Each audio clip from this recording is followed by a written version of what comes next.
भंडारा जिल्ह्यातील साकोली शहरातून एक धक्कादायक प्रकरण समोर आले आहे।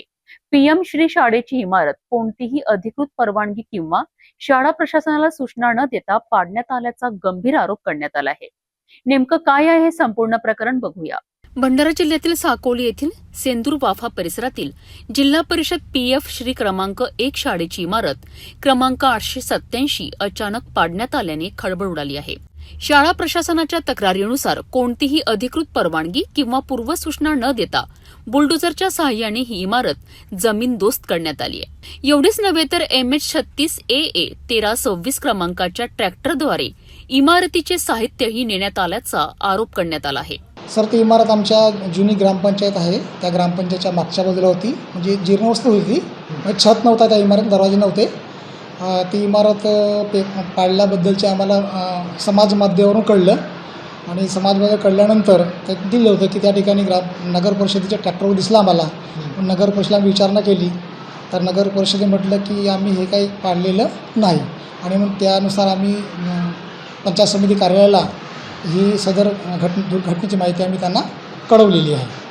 काय वाटते कोणी पाडली असेल ती इमारत? त्या इमारत म्हणजे प्रत्यक्षदर्शी आम्ही तर पाहिलं नाही, परंतु समाज माध्यमावर श्री पंकजी मंगुलमारे नगराध्यक्षांच्या पुढाकाराने पाडलं असं लिहून आलेलं होतं आणि म्हणून आम्ही नगर परिषदेला त्याबद्दल विचारणा केली होती। त्या इमारतीबाबत आम्हाला व्हॉट्सअप मीडियाद्वारे माहिती झालं। जेव्हा खसवण्यात आली तेव्हा आम्हाला माहिती नाही झाली, पण प्रसारमाध्यमांच्या माध्यमातून आम्हाला माहिती झालं। मग त्याच्यानंतर ती आमची इमारत असल्यामुळे आम्ही प्रशासनाला याबाबत म्हणजे नगर परिषदेच्या यानं पाडलं असं त्या पेपर माध्यमात होता। त्याच्यामुळे आम्ही नगर परिषदेला माननीय मुख्याध्यापकांच्या हस्ते एक अर्ज लिहून विचारणा केली की ही इमारत तुम्ही कशी काय पाडली। तर मुख्याधिकारी साहेबांनी सांगितलं की मी तसा पाडण्याचा आदेश दिलेला नाही किंवा कारण ती आमची इमारत नाही आणि तसा कुठलाही आदेश त्यांनी दिलेला नाही असं त्यांनी आम्हाला उत्तरात सांगितलं आहे। तुम्हाला कुठली कल्पना नाही? नाही, त्याबाबत आम्हाला कुठलीही कल्पना नव्हती की आमची इमारत पाडण्यात येत आहे किंवा पाडली असे किंवा पाडणार आहोत असं आम्हाला पूर्वकल्पना नव्हती। सुमारे 320 विद्यार्थी शिक्षण घेत असलेल्या या शाळेच्या जीर्ण इमारतीच्या दुरुस्तीसाठी जिल्हा परिषदेकडे प्रस्ताव पाठवण्यात आला होता। मात्र त्यावर निर्णय होण्यापूर्वीच इमारत पाडण्यात आल्याने अनेक प्रश्न निर्माण झाले आहेत। नगर परिषदेकडून हे बांधकाम करण्यात आले नसल्याचे स्पष्ट करण्यात आले आहे। त्यामुळे बुलडोझर कोणाच्या आदेशाने चालला आणि शासकीय साहित्य कुठे गेलेत याची निष्पक्ष चौकशी करण्याची मागणी आता जोर धरू लागली आहे।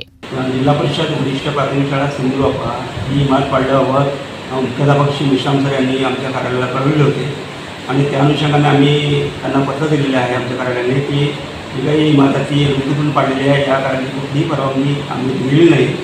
आपण आपल्या सर्व शाळांच्या माध्यमातून योग्य ती कारवाई संबंधित व्यक्ती करावी असं त्यांना पत्र दिलेलं आहे आणि त्याप्रमाणे आम्ही चौकशीसुद्धा त्या प्रकरणाची केलेली आहे आणि चौकशी अहवाल आम्ही आमच्या वरिष्ठ कार्यालयास निष्णात प्राथमिकांना दिलेला आहे आणि त्यांना पुढील मागणी आम्ही विचारलेली आहे।